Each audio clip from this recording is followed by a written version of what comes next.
এবার কোটা সংস্কার আন্দোলনে নিহতদের স্মরণে স্মৃতি মিনার তৈরি করছে বরিশাল বিশ্ববিদ্যালয়ের শিক্ষার্থীরা।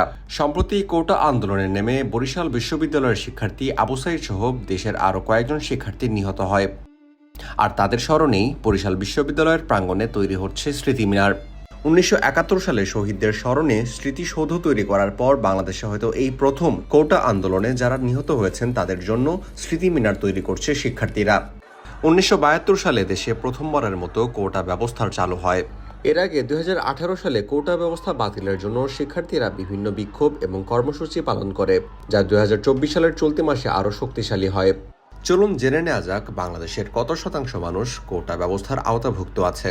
নিবন্ধিত মুক্তিযোদ্ধার সংখ্যা 2 থেকে 2.5 লাখ, অর্থাৎ 1000 মানুষের মধ্যে মুক্তিযোদ্ধার সংখ্যা 1.2 জন বা 1.5 জন, যা সমগ্র জনসংখ্যার 0.12 বা 0.15%।